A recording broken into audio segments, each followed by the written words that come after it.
Good morning, my dear students. I hope you all are doing well. So, this is our history class. So, today we are going to start with history, chapter 2nd, New Kings and Kingdom.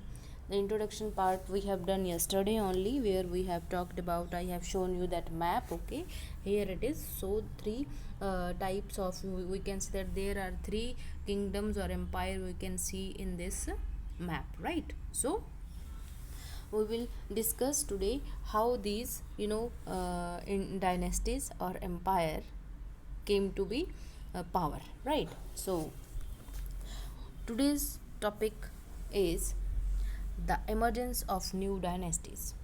Okay, the emergence of new dynasties means what? How the new dynasties or the new whatever the new empire came to be introduced, right?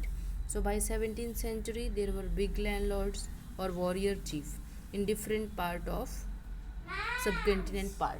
Okay, right? So exiting kings often acknowledged them as samantas or their subordinates. Subordinates means what? Those who are working under these overlords, those who are working under these kings or emperors, right?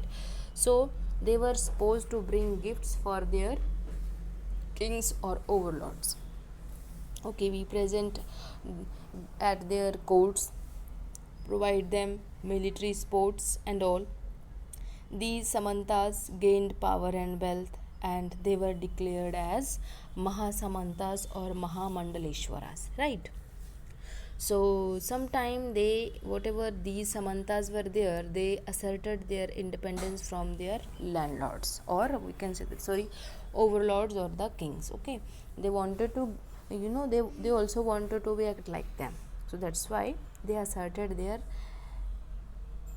independence, right? So uh, for to explain this, we are going to take one example.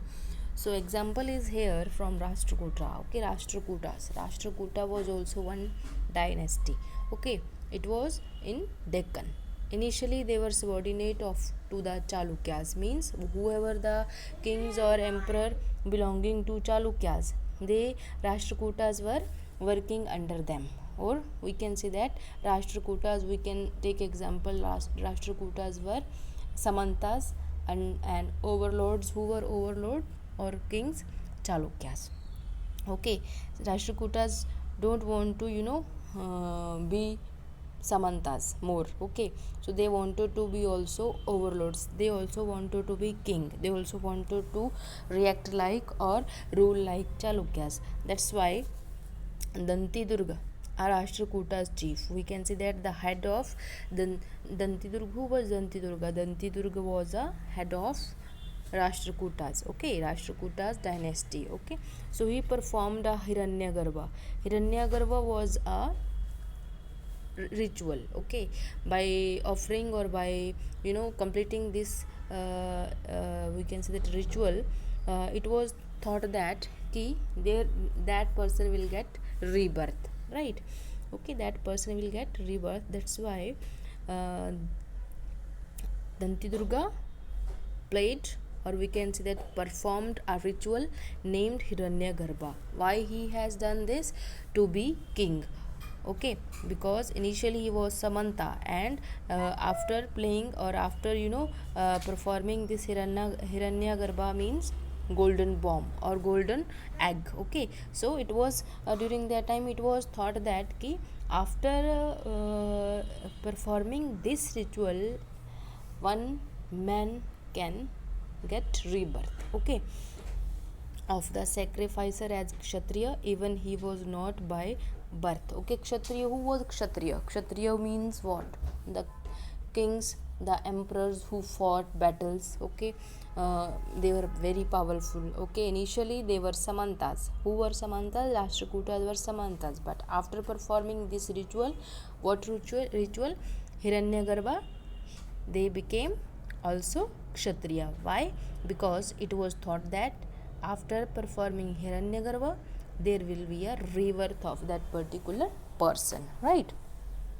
if we see in other cases, men enterprising families used their skills to carve out kingdoms and all. For so many other examples are given here.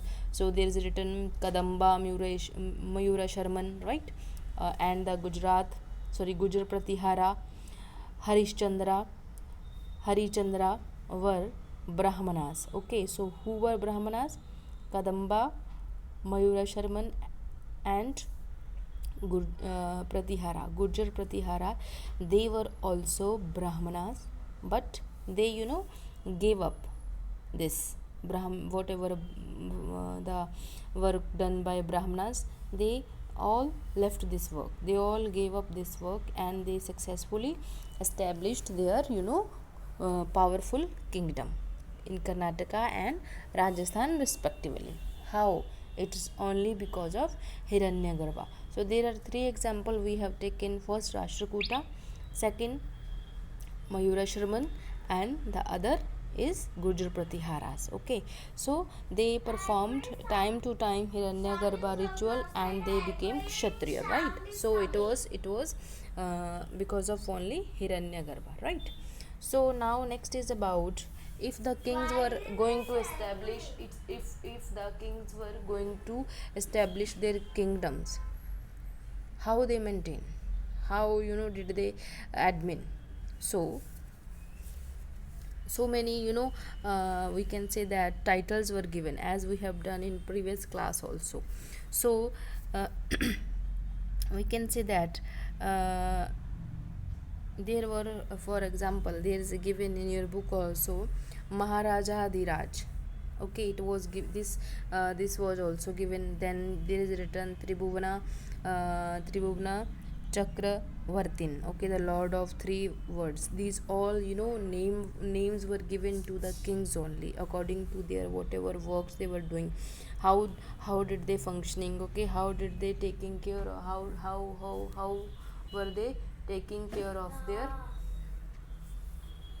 we can say that administration system and all. Okay, so now the question is, how were they maintaining all these things? They were maintaining, as we have done in previous class also, ki the public or whatever, the peasants or the artisans, okay, cattle keepers, whoever were there, they need to pay taxes. Okay, they were paying taxes. Why?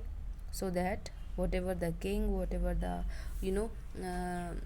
overlord is there, it will be easy for that person to maintain properly whatever the needs and whatever the security should be provided to the people living in that particular area. Okay, so that's why they were taking taxes from the peasants, cattle keepers, okay, whether they are farmers and all. Okay, whatever things they were producing, they were sometime they were collecting these things, and some, if they are not able to give these things, they need to pay some kind of rent, and that rent was known as taxes. You can see in page number given in 18 examples are given here. During that time Veti, Kadami, these kinds of taxes were collected from the people. Okay, so why they were, so that their administration system can also be strong. Okay, so and they can also be a strong with good quality of whatever army and all.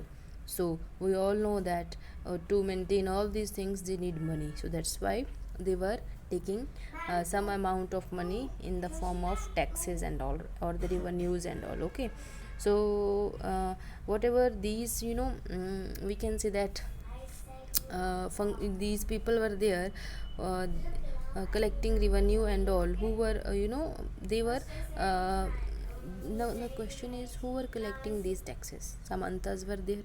Okay, we have talked about also Jamindar were also going to collect taxes, means those who are powerful person, this right was given to them to collect taxes from their particular areas. Okay, so this is all about administration system. The rest part of this chapter we will discuss in next video.